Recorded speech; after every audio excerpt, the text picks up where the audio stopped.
Tapi yang menjadi kendala untuk misalnya membawa orang kemari itu adalah masalah divisanya, Pak.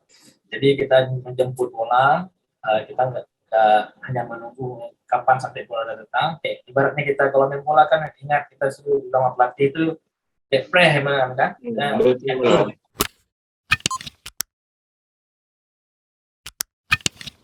Syederalun, Miftah Zikri, CEO dan founder Transact Australia, membuka peluang kepada putra Aceh untuk berkarir di Australia. Bahkan dirinya sempat membuka lowongan pekerjaan bagi siapapun berminat bekerja di Australia, terutama bekerja pada startup miliknya. Menurutnya, peluang untuk bekerja selalu ada, apalagi startup milik Miftah berfokus pada teknologi yang selalu membutuhkan pembaharuan-pembaharuan. Syederalun, untuk mengenal lebih dekat dengan Miftah Zikri, simak bincang dalam program 1 jam bersama Diaspora dengan judul Miftah Zikri, putra kelahiran Lok Semawe pemilik startup di Australia, yang dipandu Samsul Azman, editor Serambi On TV, Rabu, 6 Juli 2022, pukul 20 waktu Indonesia Barat atau pukul 23 waktu Australia. Disiarkan langsung melalui fanpage Serambi Indonesia Group serta YouTube Serambi On TV. Apa ada bang keinginan abang untuk merekrut anak-anak pemuda Aceh untuk bergabung dengan startup abang ini di Australia? Ya, betul. Saya ingin kemarin saya sempat beberapa kali posting semacam lowongan gitu ya untuk untuk bisa bergabung lah sama. Tapi yang menjadi kendala untuk misalnya membawa orang kemari itu adalah masalah divisanya, Pak. Bisa. Nah, jadi memang masalah untuk masuk ke Australia itu kan dilihat purpose-nya dia mau apa gitu kan. Apakah mau wisata, kemudian apakah mau studi atau mau bekerja itu kan dilihat kan dari situnya.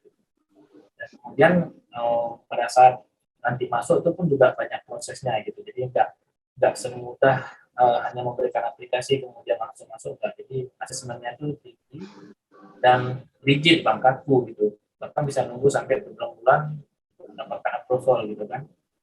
Ya, untuk apply visa sendiri itu juga mahal, Bang. Mungkin bisa sampai berapa juta gitu kan. Jadi kalau nanti misalnya ditolak kan udah habis duit di visanya sendiri kan. Pengurusan mah habis begitu.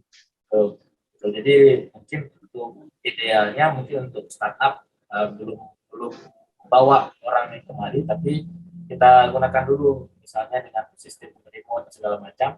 Karena nanti ini juga dinilai, Bang, sama mereka. Jadi misalnya kita mau bawa orang kemari dilihat talentnya apa, gitu, prestasinya apa. Gitu. Karena istilahnya masuk dalam skill work visa kan. Jadi dilihat skillnya segala macam, kemudian apa yang dia telah kontribusikan ke Australia segala macam.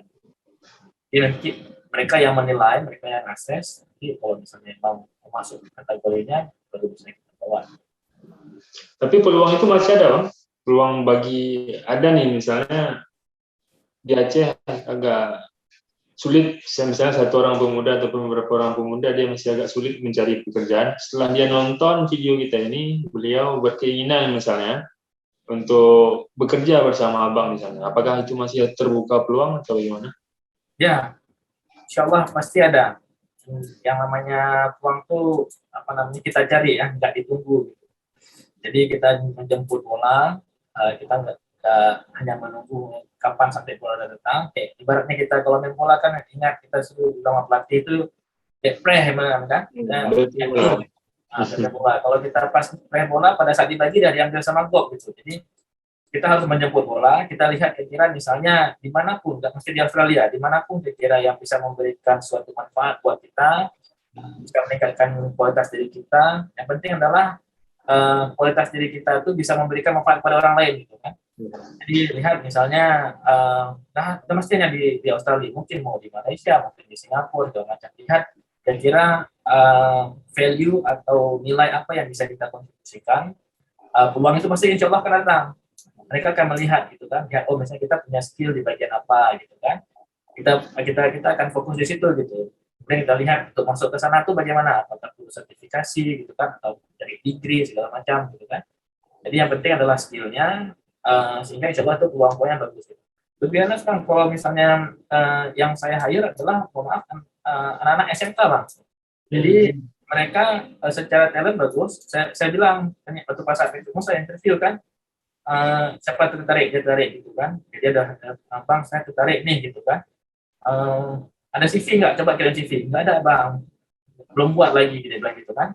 Oh ya udah, pernah buat apa aja? Dia jelaskan. Terus saya interview misalnya tentang masalah teknis, dia ngerti. Jadi saya lihat dari sisi attitude-nya bagus, karakternya bagus, kemudian pendidikannya dia tingkat SMK saya hargai gitu. Maksudnya saya melihat dari sisi skillnya, dia niatnya bagus, dia menjemput bola, tanya saya, insya Allah cocok nih gitu kan. Kita kan pas hiring itu kan lihat cocoknya kan, lihat dia bagus, alhamdulillah sampai sekarang ini masih bergabung.